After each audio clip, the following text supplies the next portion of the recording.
kan biasanya pemakaman itu diurus, ada yang diurus oleh semacam penyelenggara pemakaman. Mungkin itu diinisiasi dengan untuk memudahkan si keluarga yang ditinggalkan, kayak yayasan-yayasan gitu kan. Siap.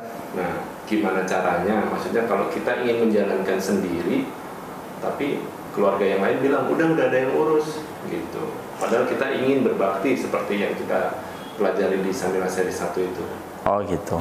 Sebenarnya kalau yang terbaik ketika ada anggota keluarga kita yang meninggal dunia, sebaiknya kita ahli warisnya itu yang lebih berhak untuk mengurusi sampai pada dimasukkanlah jenazah ke liang kubur.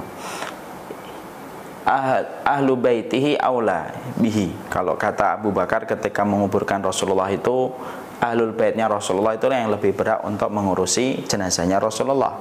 Dan itu merupakan sebuah dalil bahwasanya ahli waris dari orang yang meninggal dunia itu adalah orang yang paling berhak mengurusi jenazah tersebut, supaya jenazah itu betul-betul mampu kita berikan takzim yang terbaik kepada mereka. Adapun anggota-anggota keluarga yang lainnya mungkin ketika mereka mengusulkan, sudahlah serahkan aja kepada yayasan-yayasan yang sudah ada. Sebenarnya yayasan itu boleh kita berikan kepercayaan selama anggota ahli waris dari keluarga terdekat tidak mampu mengerjakan. Tapi kalau kita mampu mengerjakan, maksudnya kita mengerjakan lalu kita serahkan kepada orang lain, padahal beban pertamanya adalah kepada kita selaku anggota ahli warisnya. Nah, mungkin anggota keluarga yang lainnya harus dikasih nasihat, bukan nasihat lah, dikasih masukan, bisa jadi dibicarakan baik-baik supaya mereka mengerti dan mereka memahami. You see?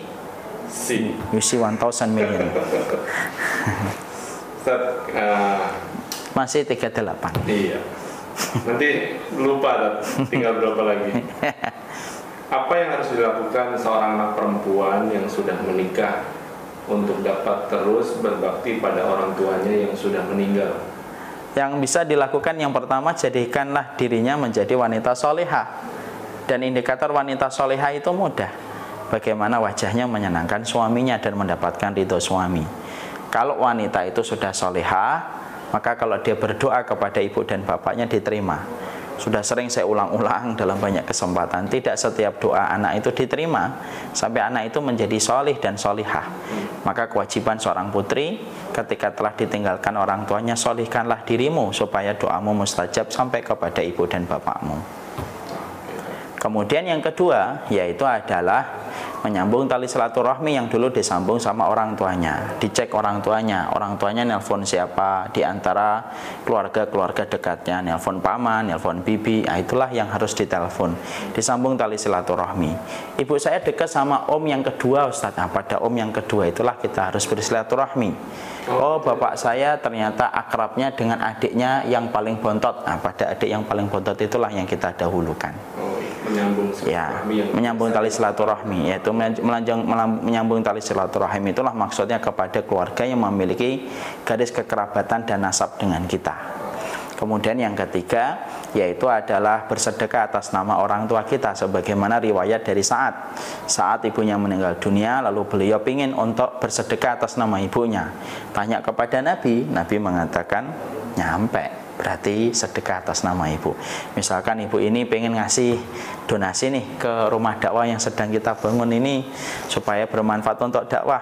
Kan yang nyumbang masjid sudah banyak, yang nyumbang rumah dakwah yang dipakai untuk kegiatan dakwah yang kita jalankan seperti Q&A semacam ini, saya nyumbang Ustadz atas nama ibu saya, silahkan. Saya nyumbang atas nama bapak saya, silahkan. Insya Allah akan nyampe pahalanya kepada ibu dan bapak. Boleh nggak saya nitip sponsor?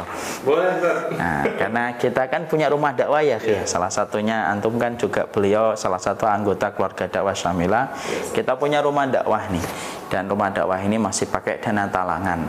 Tentunya Masya Allah kalau ada orang-orang yang ingin untuk membahagiakan ibu dan bapaknya yang telah terbujur kaku di dalam kubur, infakkan dan donasikan atas nama orang tuanya. Insya Allah akan mengalir pahala tiada henti. Malah bisa jariah ya, Tad? Iya, iya. Antum kan tuh semenjak rumah ini dipakai kan, Masya Allah. Para ustadz datang, para ikhwan datang, mereka kemudian siaran online dengan ribuan orang yang mengambil manfaatnya. Luar biasa.